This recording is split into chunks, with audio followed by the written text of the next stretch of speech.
I decided to play Wolfenstein again because I had it in my library. I bought it back in 2014 when it came out. I wanted to try a shooter around the time. I remember the Xbox was still relatively new. The Xbox One, it came out in 2013. And I just wanted another single player linear shooter to try out on the console. So I bought Wolfenstein.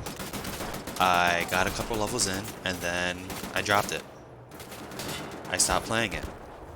I don't know why. It doesn't have to do with the quality of the game, because after beating it, I think it's very good, and it gave me a hard time. But back then, I just put it down. Not sure why. So I gave it a revisit, and I'm glad I did.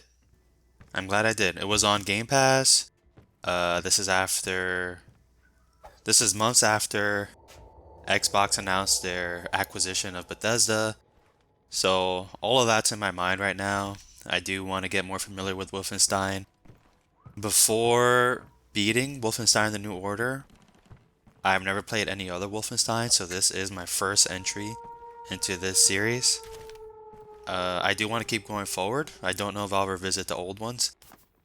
I am interested in New Colossus. I am interested in the Old Blood. I think that's the DLC that came out for the New Order. And then I think there's Youngblood. Not too sure about that. Don't know if I want to play it, but anyways, that's why I tried it. So, after playing Wolfenstein, I was paying pretty close attention to the story, because sometimes when a game has a big spanning story of multiple hours, I can kind of get lost in the details, but I was really trying to focus on what's carrying our main character. So I found the story of Wolfenstein very interesting, because it's a story of an alternate history if the Nazis would have won World War II. And it gets more into detail about how they went about doing that. It involved ancient, experimental, yet more futuristic technology that they got their hands on. And it gets very involved. It gets very particular with details that I actually enjoyed.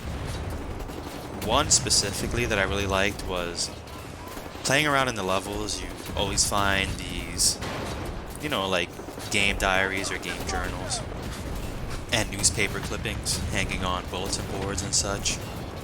And one that I found was a newspaper article describing how Germans landed on the moon. It says that they landed their first man on the moon in 1951. 1951. So I just think it's interesting that in this game they had the Germans land someone on the moon 18 years before the US would have in real life, since we landed someone in 1969. But it makes sense because, they have access to this more advanced technology that they find. I don't want to get too much into the details of the game, because there's a lot there. There's a lot that unfolds. I think is very interesting and well done. It does a good job of keeping you in the action constantly. You don't really have a moment to rest. In the grand scheme of things, there are downtimes. There are certain levels where you're just discovering information or putting things together. So anyway, the main reason why I wanted to play this game was because one particular scene stood out to me and made me think, I like the way that works. It's when BJ Blazkowicz, our guy, our main dude, he's been wakened from his vegetative state, fights the Nazis who are taking over this, I don't know, it's a nursing home or something, psychiatric ward. This is after Anya's parents has been killed. Her parents are the people who ran the place, and Anya was the one taking care of BJ Blazkowicz.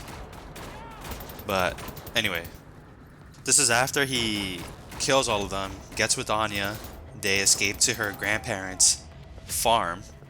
They gather around the table and they bring him up to speed on what's happened. This is where he finds out that the Nazis have won the war.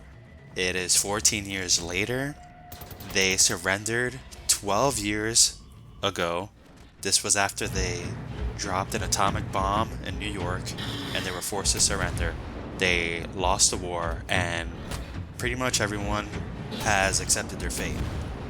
That's what I find most interesting. This is, I think, the big turning point in the game, because if Blazkowicz did not get injured and did not miss out on all these years,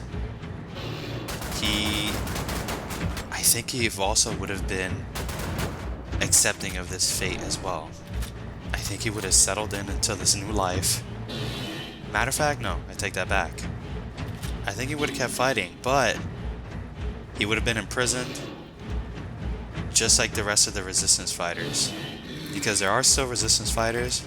There's not many, but they're all pretty much shut out. They're done. They have no leverage. Most of them are captured. But because Blazkowicz had just woken up, these events happened moments ago for him. 14 years ago is only a couple days ago for him. He still has that fight in him. He still has that urge to fight back, to resist.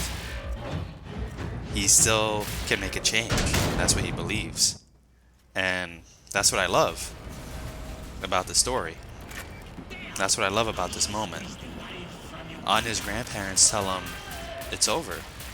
The war's over. This is our life. This is what life is like. But not for Blazkowicz. He's not ready to accept the change because things haven't changed. They're different and abrupt, but it hasn't changed.